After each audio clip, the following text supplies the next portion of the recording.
that do small things that get people's trust, and roaming charges. There are lots of other examples where the EU focus on doing things well and then earning the right to govern, but not just trying to accrue more power.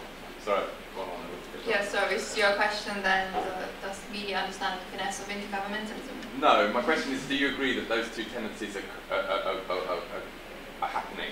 And, yes, and I think you put it very well. Thanks, Paul. Yeah, I mean, the one thing which has constantly depressed me has been the lack of action on the subsidiarity principle ever since it came in last week. I think the subsidiarity principle is fundamentally good. I think the idea of a limited Brussels organisation with more things done locally is a fundamentally good one. And yet, you know, it's been well over a decade and a half since that came in, and it hasn't really started happening very much yet, which I think is stupid. I agree 100%. I would say though, on the, and particularly on the EU as a scapegoat, it's very much true. And the EU is also used as an avenue for governments to push through things that they couldn't push through if they were domestic parliaments. So in that sense, it is very convenient. Although national governments like to beat up on it, it is also quite convenient for them in some areas. The Britain has done that in just home affairs, for instance, in some cases. Let's be clear about that. On the sort of expansive nature of the EU at the centre, I think the EU is even more complicated, not complicated necessarily, but you have another dimension to the EU that you don't necessarily have at the national level, which is the blurred line between where member states' powers begin and the EU powers begin. And I think an institution such as the European Court of Justice, for instance, is massively important to communicate better, because that is an institution that has been subject to quite substantial mission creep over the last few decades, and I think that is poorly understood by the national governments themselves. It's very difficult to communicate something that they themselves don't really appreciate. Any other questions? Purple shirt? A few months ago, David Rennie said that there would be no proper discussion on European issues in the UK because of the way the tabloid has treated it over the last couple of years. Do you agree with that assertion, and what do you think will happen if there would be a referendum on a European issue in the next couple of years with the way that the tabloid has treated all EU issues over the last couple of years? I see lots of serious discussion of EU affairs on the financial pages. You might not see it in the tabloids, but that's not, people who read those tabloids aren't interested in those matters. So I think it's just not true that things aren't discussed seriously.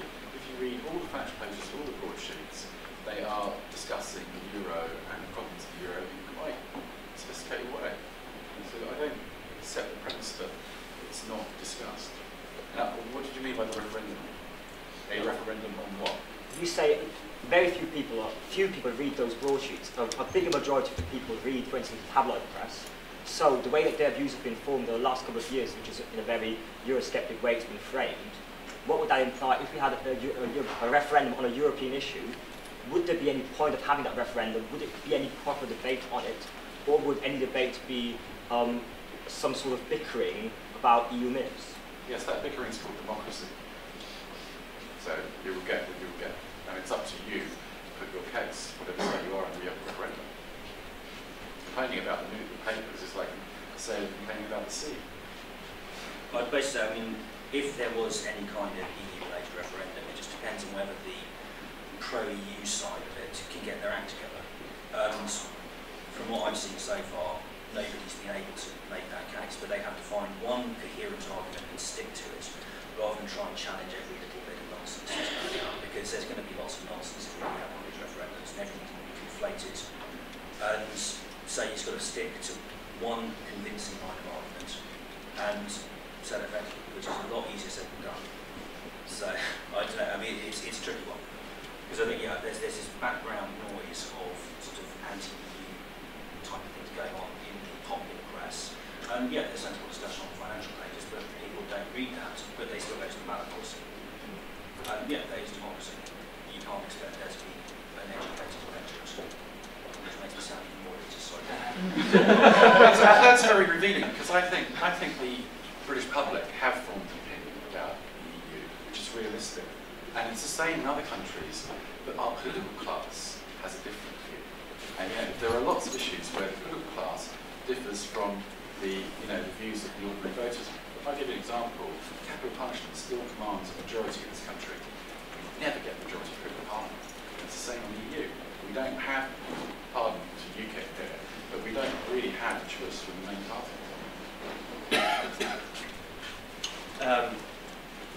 There are arguments for and against referendum, but I think the reason why people voted no to the Lisbon Treaty, for instance, was because it wasn't. I mean, there were various reasons why they voted no to it.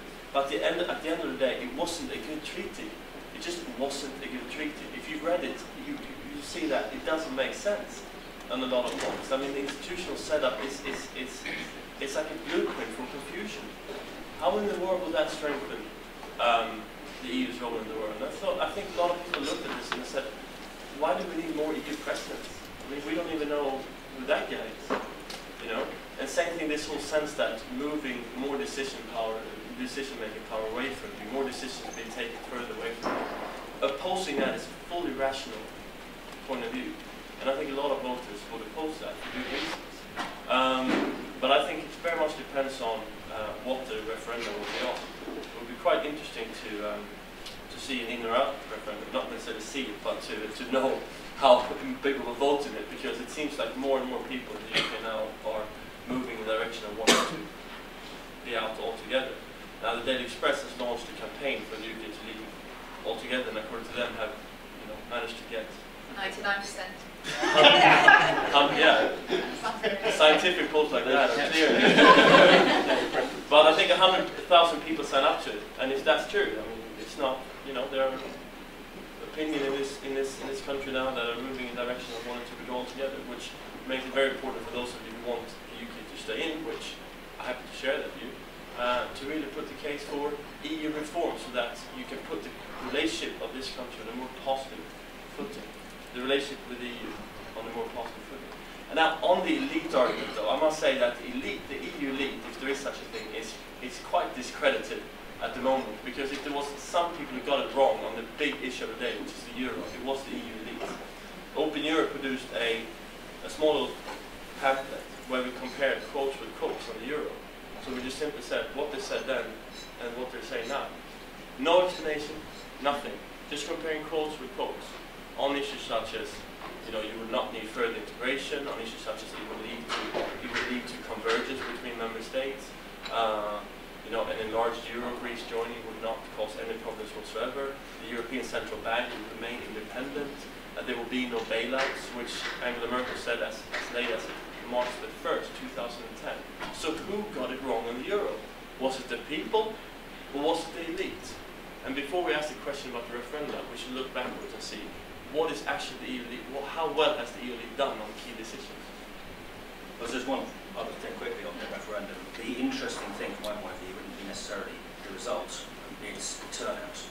Because although we get the impression, largely from the media, that the British public are primarily Eurosceptic, I think the British public primarily don't give a shit. Basically, they just really don't care. Because they find it boring, they're not interested. And I don't think most people are probably turning out. There's a feeling, I think, that my vote will make a difference, and they're right. It's true. We don't seem to be able to influence our own course of affairs.